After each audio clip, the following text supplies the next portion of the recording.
सभी बड़ों को प्रणाम और छोटों को बहुत सारा प्यार। आज की कहानी का शीर्षक है चाणक्य की चतुराई।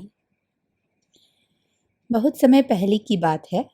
एक बूढ़ा किसान रोते हुए मदद की गुहार लगाते हुए सम्राट चंद्रगुप्त के दरबार में उपस्थित हुआ। तब सम्राट चंद्रगुप्त ने उस बूढ़े किसान से उसके रोने का कारण पूछा। तब उस बूढ़े किसान ने बताया कि सम्राट, मैं एक गरीब बूढ़ा किसान हूँ और मैं अभी तीर्थ यात्रा से लौटा हूँ। उसके बाद उस किसान ने बताया कि तीर्थ यात्रा पर जाने से पहले मैंने अपना सारा धन अपने मित्र रामू को दे दिया, परंतु जब मैं तीर्थ यात्रा कर वापस लौटा और अपने मित्र से धन वापस मांगा, तब मेरे मित्र ने मुझे धन देने से मना कर दिया और मुझे पहचानने से भी इनकार कर दिया। बूढ़े किसान की बात सुनकर सम्राट चंद्रगुप्त बोले, तुम्हारे पास कुल धन कितना था? और जब तुमने अपने मित्र को धन दिया तो तुमने कोई लिखा पढ़ी की थी या नहीं? और धन देते वक्त तुम्हें किसी ने देखा था? सम्राट चंद्रगुप्त की बात सुनकर वह बूढ़ा किसान बोला, सम्राट, मेरे धन में पूरे 5,000 सोने के सिक्के थे और मैंने यह सिक्के मंदिर के बाहर एक पीपल के पेड़ के नीचे दिए थे।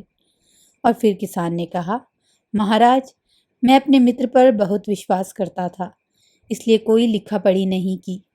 जब मैं धन दे रहा था तब वहां पर कोई और उपस्थित भी नहीं था। किसान की बात सुनकर सम्राट चंद्रगुप्त ने किसान के मित्र रामू को दरबार में उपस्थित होने का आदेश दिया। उसके बाद रामू दरबार में उपस्थित हुआ। तब सम्राट चंद्रगुप्त ने रामू से पूछा कि यह जो बूढ़ा किसान कह रहा है, क्या वह सत्य है? तब रामू ने कहा, सम्राट, मैं इस व्यक्ति को जानता ही नहीं और मैं किसी अनजान व्यक्ति से बिना लिखा पढ़ी के धन क्यों लूंगा? और यह व्यक्ति जिस मंदिर की बात कर रहा है, उस मंदिर के बारे में तो मैं जानता भी नहीं। रामू की यह सब बात सुनकर और किसान को चिंतित देखकर सम्राट चंद्रगुप्त ने दरबार में उपस्थित अपने महामंत्री चाणक्य की ओर देखा। उसके बाद चाणक्य उठे और उन्होंने रामू और किसान को अगले दिन प्रातः दरबार में उपस्थित होने का आदेश दिया और सम्राट चंद्रगुप्त से कहा कि सम्राट, आप चिंतित ना हो, इस समस्या को आप मुझ पर छोड़ दें। अगले दिन रामू और किसान दोनों दरबार में उपस्थित हुए।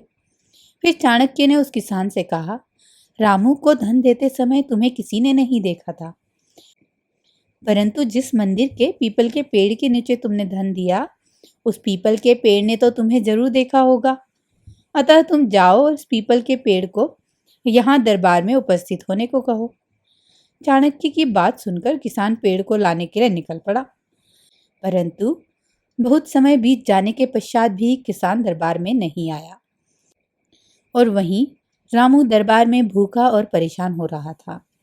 फिर सम्राट चंद्रगुप्त ने कहा, मंदिर दूर है क्या? इतना समय हो गया, किसान अभी तक नहीं आया। तभी रामू ने कहा, नहीं महाराज, मंदिर तो पास में ही है। यदि मैं होता तो अब तक 15 चक्कर लगा चुका होता।